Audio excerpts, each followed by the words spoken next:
أعوذ بالله من الشيطان الرجيم. بسم الله الرحمن الرحيم. ألف لام را، تلك آيات الكتاب وقرآن مبين. ربما يود الذين كفروا لو كانوا مسلمين. ذرهم يأكلوا ويتمتعوا ويلههم الأمل، فسوف يعلمون. وما أهلكنا من قرية إلا ولها كتاب معلوم. ما تسبق من أمة أجلها وما يستأخرون. وقالوا يا أيها الذي نزل عليه الذكر إنك لمجنون. لو ما تأتينا بالملائكة إن كنت من الصادقين. ما ننزل الملائكة إلا بالحق وما كانوا إذا منظرين. إنا نحن نزلنا الذكر وإنا له لحافظون. ولقد أرسلنا من قبلك في شيع الأولين. وما يأتيهم من رسول إلا كانوا به يستهزئون.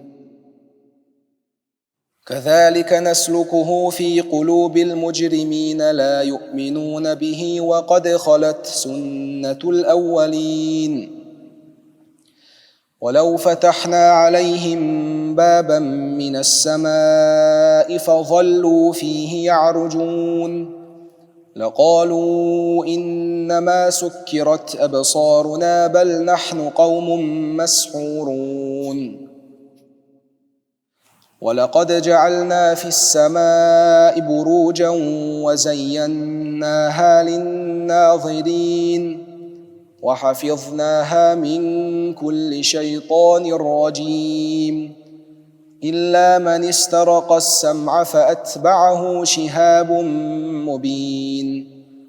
والأرض مددناها وألقينا فيها رواسي وأنبتنا فيها من كل شيء موزون. وجعلنا لكم فيها معايش ومن لستم له برازقين. وإن من شيء إلا عندنا خزائنه وما ننزله إلا بقدر معلوم. وأرسلنا الرياح لواقح فأنزلنا من السماء ماء فأسقيناكموه وما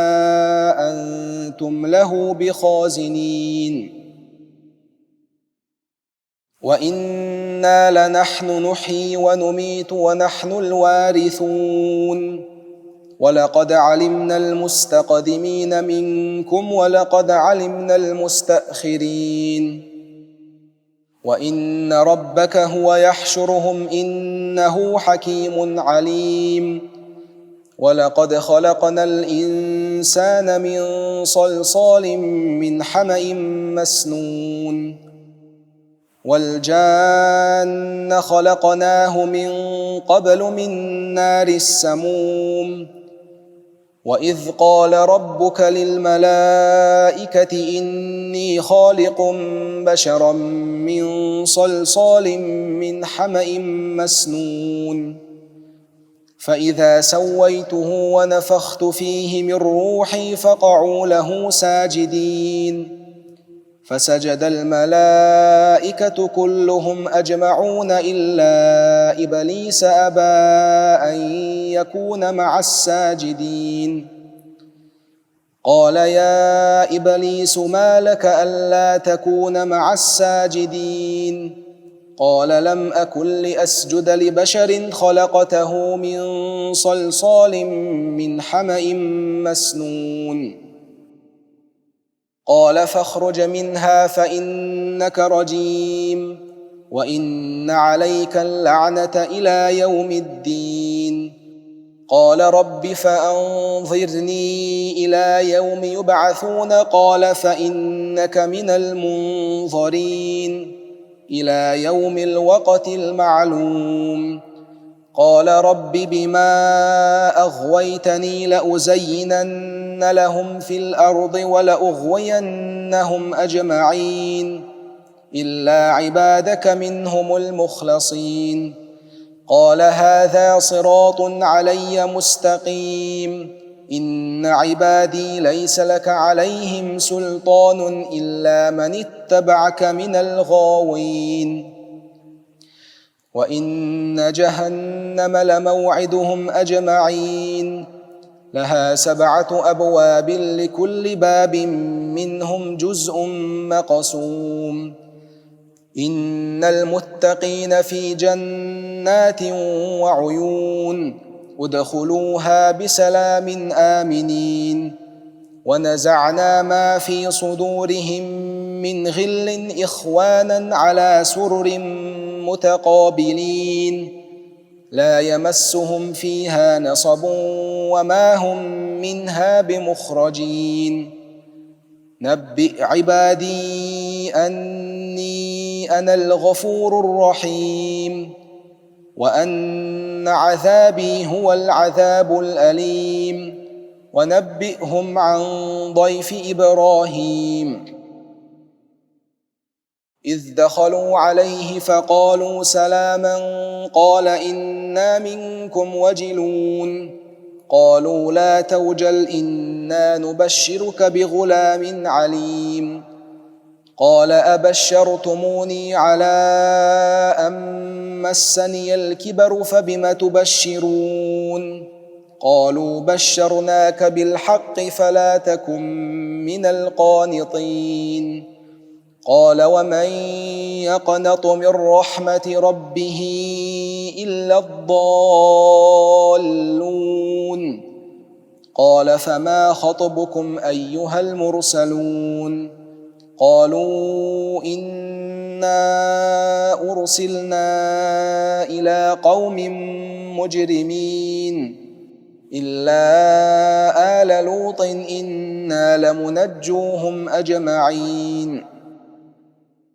إلا امرأته قدرنا إنها لمن الغابرين فلما جاء آل لوط المرسلون قال إنكم قوم منكرون قالوا بل جئناك بما كانوا فيه يمترون وأتيناك بالحق وإنا لصادقون فأسر بأهلك بقطع من الليل واتبع أدبارهم ولا يلتفت منكم أحد وامضوا حيث تؤمرون وقضينا إليه ذلك الأمر أن دابر هؤلاء مقطوع مصبحين وجاء أهل المدينة يستبشرون قال إن هؤلاء ضيفي فلا تفضحون واتقوا الله ولا تخزون قالوا أولم ننهك عن العالمين قال هؤلاء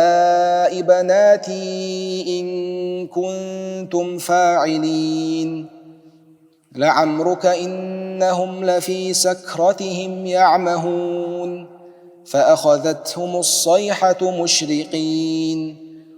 فجعلنا عاليها سافلها وأمطرنا عليهم حجارة من سجيل إن في ذلك لآيات للمتوسمين وإنها لبسبيل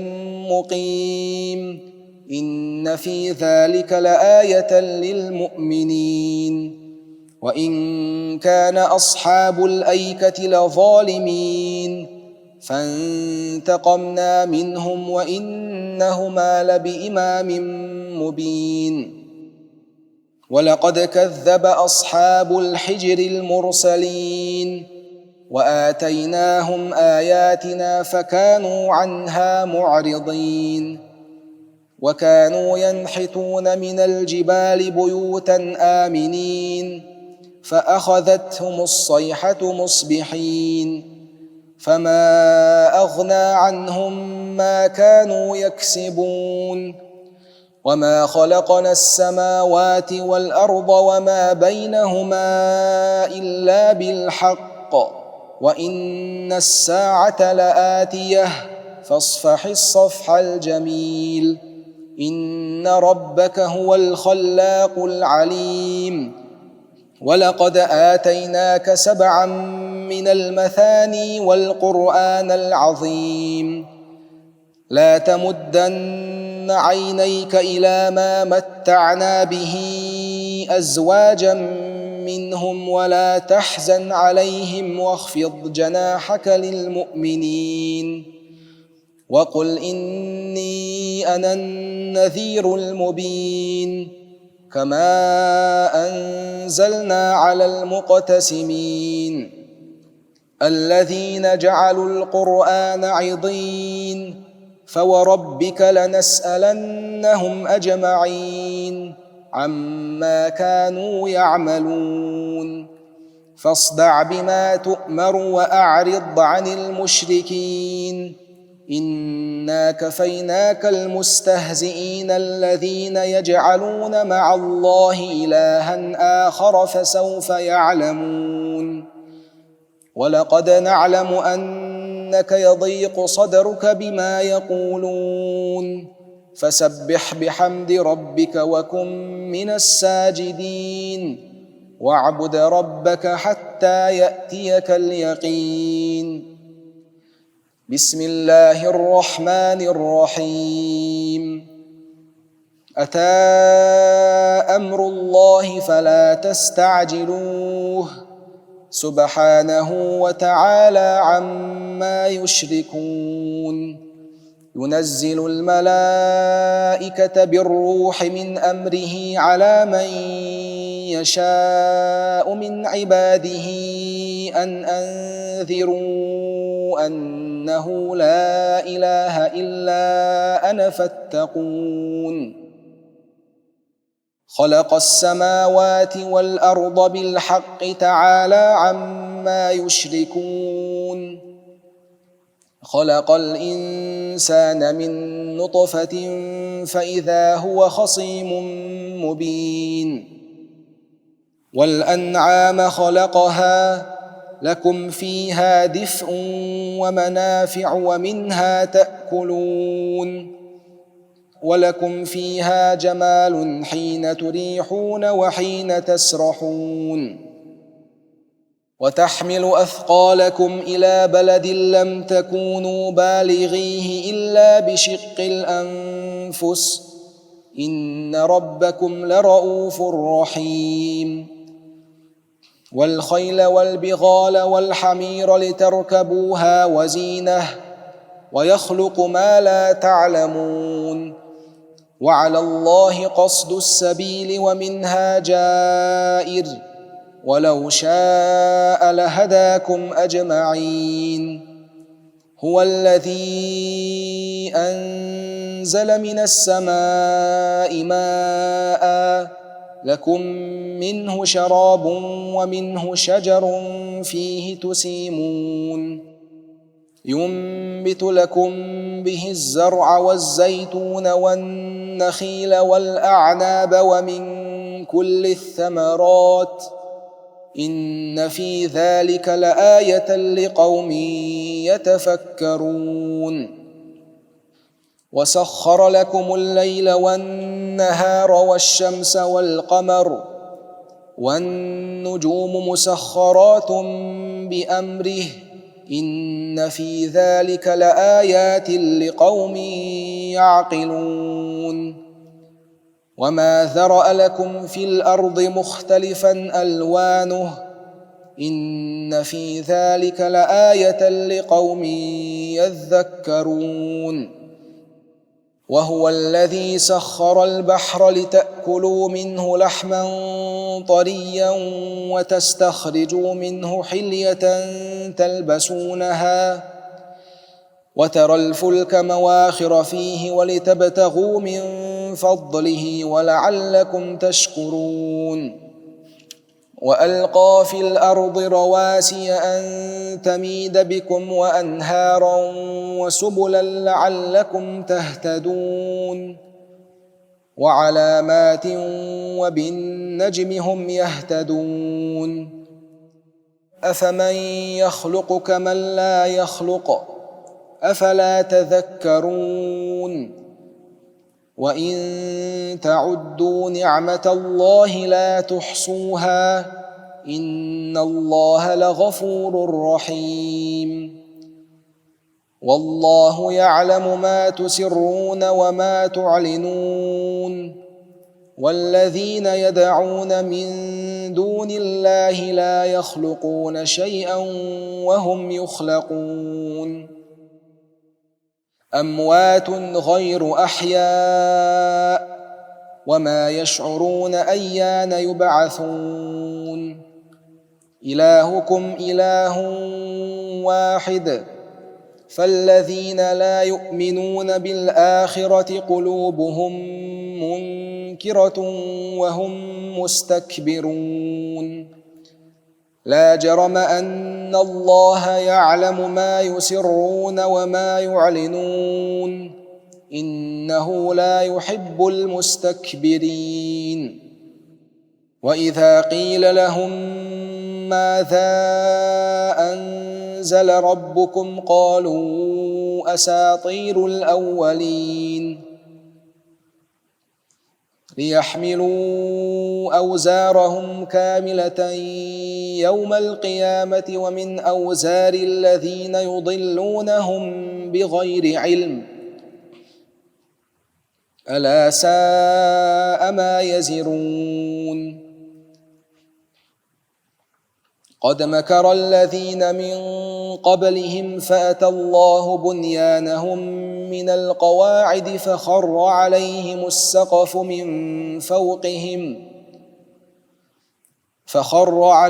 السقف من فوقهم وأتاهم العذاب من حيث لا يشعرون ثم يوم القيامة يخزيهم ويقول أين شركائي الذين كنتم تشاقون فيهم قال الذين أوتوا العلم إن الخزي اليوم والسوء على الكافرين الذين تتوفاهم الملائكة ظالمي أنفسهم فألقوا السلم ما كنا نعمل من سوء بلى إن الله عليم بما كنتم تعملون فادخلوا أبواب جهنم خالدين فيها فلبئس مثوى المتكبرين وقيل للذين اتقوا ماذا أنزل ربكم قالوا خيرا للذين أحسنوا في هذه الدنيا حسنة ولدار الآخرة خير ولنعم دار المتقين جنات عدن يدخلونها تجري من تحتها الأنهار لهم فيها ما يشاءون كذلك يجزي الله المتقين الذين تتوفاهم الملائكة طيبين يقولون سلام عليكم ادخلوا الجنة بما كنتم تعملون هل ينظرون إلا أن تأتيهم الملائكة أو يأتي أمر ربك كذلك فعل الذين من قبلهم وما ظلمهم الله ولكن كانوا أنفسهم يظلمون فأصابهم سيئات ما عملوا وحاق بهم ما كانوا به يستهزئون وقال الذين أشركوا لو شاء الله ما عبدنا من دونه من شيء نحن ولا آباؤنا ولا حرمنا من دونه من شيء كذلك فعل الذين من قبلهم فهل على الرسل إلا البلاغ المبين ولقد بعثنا في كل أمة رسولا أن اعبدوا الله واجتنبوا الطاغوت فمنهم من هدى الله ومنهم من حقت عليه الضلالة فسيروا في الأرض فانظروا كيف كان عاقبة المكذبين إن تحرص على هداهم فإن الله لا يهدي من يضل وما لهم من ناصرين وأقسموا بالله جهد أيمانهم لا يبعث الله من يموت بلى وعدا عليه حقا ولكن أكثر الناس لا يعلمون ليبين لهم الذي يختلفون فيه وليعلم الذين كفروا أنهم كانوا كاذبين إنما قولنا لشيء إذا أردناه أن نقول له كن فيكون والذين هاجروا في الله من بعد ما ظلموا لنبوئنهم في الدنيا حسنة ولأجر الآخرة أكبر لو كانوا يعلمون الذين صبروا وعلى ربهم يتوكلون وما أرسلنا من قبلك إلا رجالا نوحي إليهم فاسألوا أهل الذكر إن كنتم لا تعلمون بالبينات والزبر وأنزلنا إليك الذكر لتبين للناس ما نزل إليهم ولعلهم يتفكرون أفأمن الذين مكروا السيئات أن يخسف الله بهم الأرض أو يأتيهم العذاب من حيث لا يشعرون أو يأخذهم في تقلبهم فما هم بمعجزين أو يأخذهم على تخوف فإن ربكم لرؤوف رحيم أولم يروا إلى ما خلق الله من شيء يتفيأ ظلاله عن اليمين والشمائل سجدا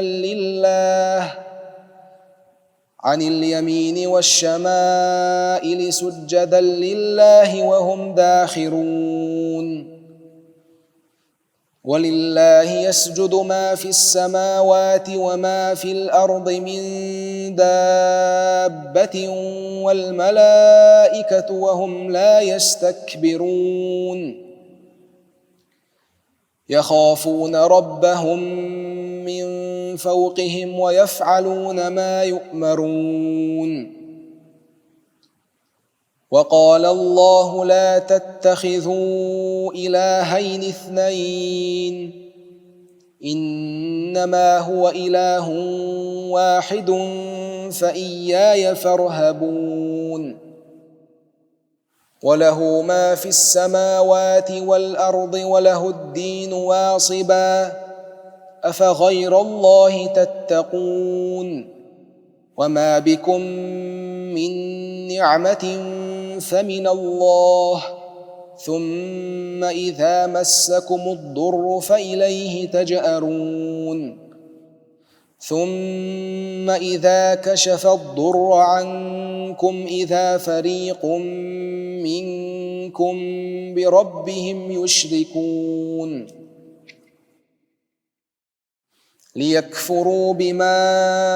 آتيناهم فتمتعوا فسوف تعلمون ويجعلون لما لا يعلمون نصيبا مما رزقناهم تالله لتسألن عما كنتم تفترون ويجعلون لله البنات سبحانه ولهم ما يشتهون وإذا بشر أحدهم بالأنثى ظل وجهه مسودا وهو كظيم يتوارى من القوم من سوء ما بشر به أيمسكه على هون أم يدسه في التراب ألا ساء ما يحكمون للذين لا يؤمنون بالآخرة مثل السوء ولله المثل الأعلى وهو العزيز الحكيم ولو يؤاخذ الله الناس بظلمهم ما ترك عليها من دابة ولكن يؤخرهم إلى أجل مسمى فإذا جاء أجلهم لا يستأخرون ساعة ولا يستقدمون ويجعلون لله ما يكرهون وتصف ألسنتهم الكذب أن لهم الحسنى لا جرم أن لهم النار وأنهم مفرطون تالله لقد أرسلنا إلى من قبلك فزين لهم الشيطان أعمالهم فهو وليهم اليوم ولهم عذاب أليم وما أنزلنا عليك الكتاب إلا لتبين لهم الذي اختلفوا فيه وهدى ورحمة لقوم يؤمنون والله أنزل من السماء ماء فأحيا به الأرض بعد موتها إن في ذلك لآية لقوم يسمعون وإن لكم في الأنعام لعبرة نسقيكم مما في بطونه من بين فرث ودم لبنا خالصا سائغا للشاربين ومن ثمرات النخيل والأعناب تتخذون منه سكرا ورزقا حسنا إن في ذلك لآية لقوم يعقلون وأوحى ربك إلى النحل أن اتخذي من الجبال بيوتا ومن الشجر ومما يعرشون ثم كلي من كل الثمرات فاسلكي سبل ربك ذللا يخرج من بطونها شراب مختلف ألوانه فيه شفاء للناس إن في ذلك لآية لقوم يتفكرون والله خلقكم ثم يتوفاكم ومنكم من يرد إلى أرذل العمر لكي لا يعلم بعد علم شيئا إن الله عليم قدير والله فضل بعضكم على بعض في الرزق فما الذين فضلوا براد رزقهم على ما ملكت أيمانهم فهم فيه سواء أفبنعمة الله يجحدون والله جعل لكم من أنفسكم أزواجا وجعل لكم من أزواجكم بنين وحفدة ورزقكم من الطيبات أفبالباطل يؤمنون وبنعمة الله هم يكفرون ويعبدون من دون الله ما لا يملك لهم رزقا من السماوات والأرض شيئا ولا يستطيعون فلا تضربوا لله الأمثال إن الله يعلم وأنتم لا تعلمون ضرب الله مثلا عبدا مملوكا لا يقدر على شيء ومن رزقناه منا رزقا حسنا فهو ينفق منه سرا وجهرا هل يستوون الحمد لله بل أكثرهم لا يعلمون وضرب الله مثلا الرجلين أحدهما أبكم لا يقدر على شيء وهو كل على مولاه أينما يوجهه لا يأت بخير هل يستوي هو ومن يأمر بالعدل وهو على صراط مستقيم ولله غيب السماوات والأرض وما أمر الساعة إلا كلمح البصر أو هو أقرب إن الله على كل شيء قدير والله أخرجكم من بطون أمهاتكم لا تعلمون شيئا وجعل لكم السمع والأبصار والأفئدة لعلكم تشكرون ألم يروا إلى الطير مسخرات في جو السماء ما يمسكهن إلا الله إن في ذلك لآيات لقوم يؤمنون والله جعل لكم من بيوتكم سكنا وجعل لكم من جلود الأنعام بيوتا تستخفونها يوم ظعنكم ويوم إقامتكم ومن أصوافها وأوبارها وأشعارها أثاثا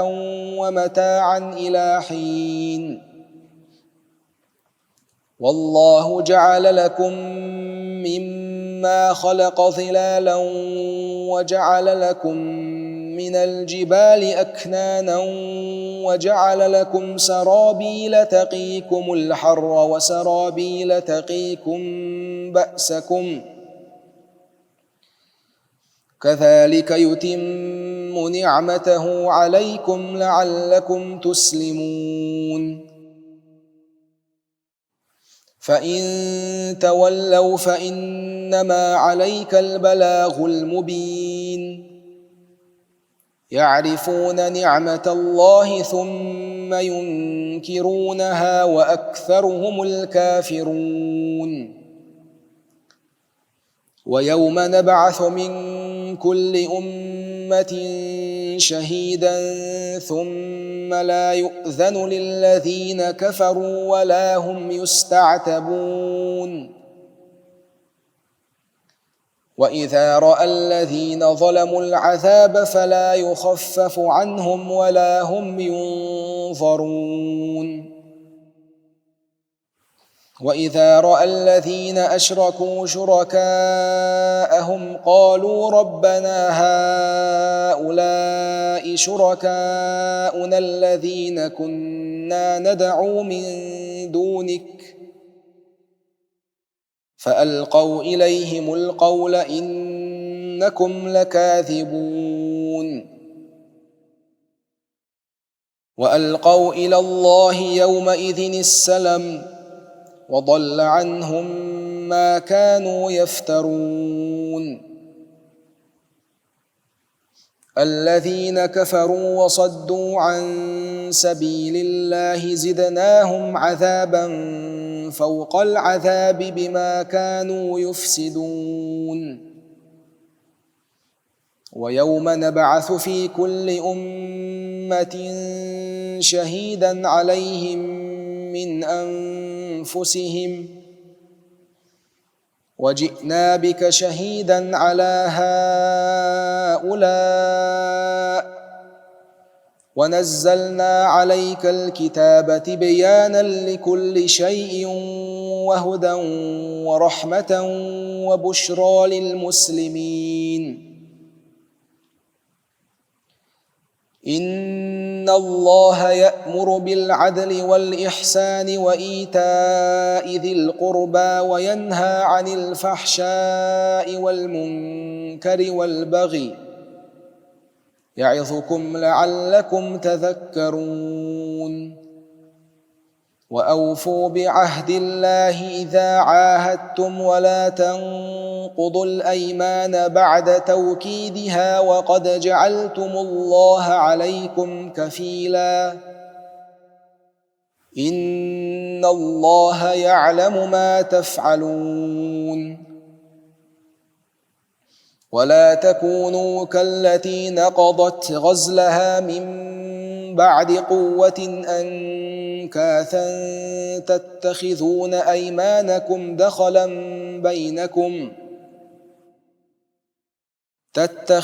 أيمانكم دخلا بينكم أن تكون أمة هي أربى من أمة إنما يبلوكم الله به وليبينن لكم يوم القيامة ما كنتم فيه تختلفون ولو شاء الله لجعلكم أمة واحدة ولكن يضل من يشاء ويهدي من يشاء ولتسألن عما كنتم تعملون ولا تتخذوا أيمانكم دخلا بينكم فتزل قدم بعد ثبوتها وتذوقوا السوء بما صددتم عن سبيل الله ولكم عذاب عظيم ولا تشتروا بعهد الله ثمنا قليلا إنما عند الله هو خير لكم إن كنتم تعلمون ما عندكم ينفد وما عند الله باق ولنجزين الذين صبروا أجرهم بأحسن ما كانوا يعملون من عمل صالحا من ذكر أو أنثى وهو مؤمن فلنحيينه حياة طيبة ولنجزينهم أجرهم بأحسن ما كانوا يعملون. فإذا قرأت القرآن فاستعذ بالله من الشيطان الرجيم إنه ليس له سلطان على الذين آمنوا وعلى ربهم يتوكلون إنما سلطانه على الذين يتولونه والذين هم به مشركون. وإذا بدلنا آية مكان آية والله أعلم بما ينزل قالوا إنما أنت مفتر بل أكثرهم لا يعلمون. قل نزله روح القدس من ربك بالحق ليثبت الذين آمنوا وهدى وبشرى للمسلمين. ولقد نعلم أنهم يقولون إنما يعلمه بشر لسان الذي يلحدون إليه أعجمي وهذا لسان عربي مبين. إن الذين لا يؤمنون بآيات الله لا يهديهم الله ولهم عذاب أليم. إنما يفتري الكذب الذين لا يؤمنون بآيات الله وأولئك هم الكاذبون. من كفر بالله من بعد إيمانه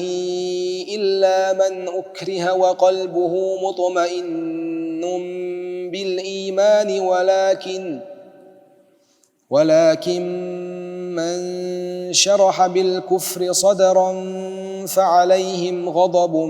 من الله ولهم عذاب عظيم. ذلك بأنهم استحبوا الحياة الدنيا على الآخرة وأن الله لا يهدي القوم الكافرين. أولئك الذين طبع الله على قلوبهم وسمعهم وأبصارهم وأولئك هم الغافلون. لا جرم أنهم في الآخرة هم الخاسرون. ثم إن ربك للذين هاجروا من بعد ما فتنوا ثم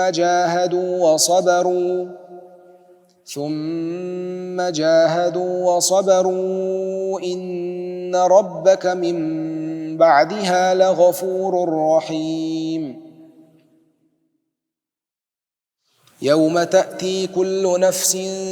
تجادل عن نفسها وتوفى كل نفس ما عملت وهم لا يظلمون. وضرب الله مثلا قرية كانت آمنة مطمئنة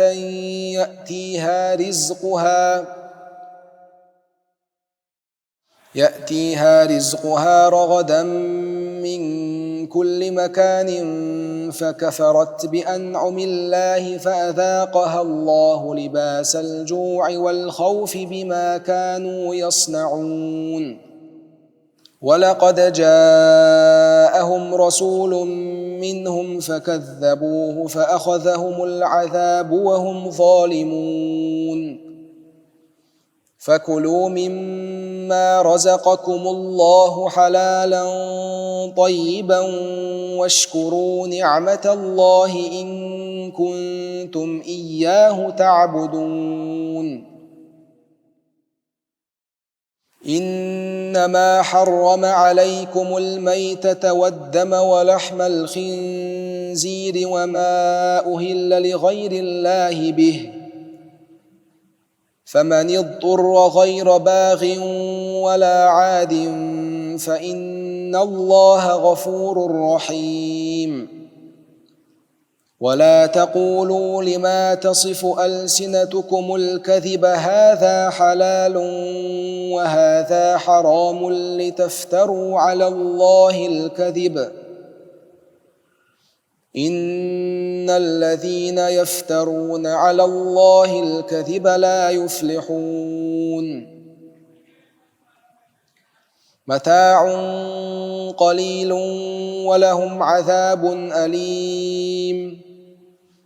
وعلى الذين هادوا حرمنا ما قصصنا عليك من قبل،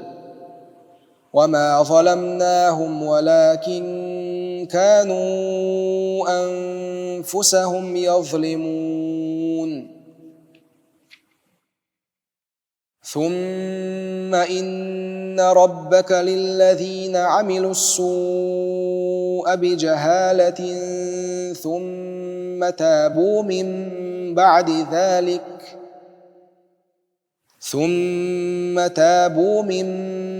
بعد ذلك وأصلحوا إن ربك من بعدها لغفور رحيم.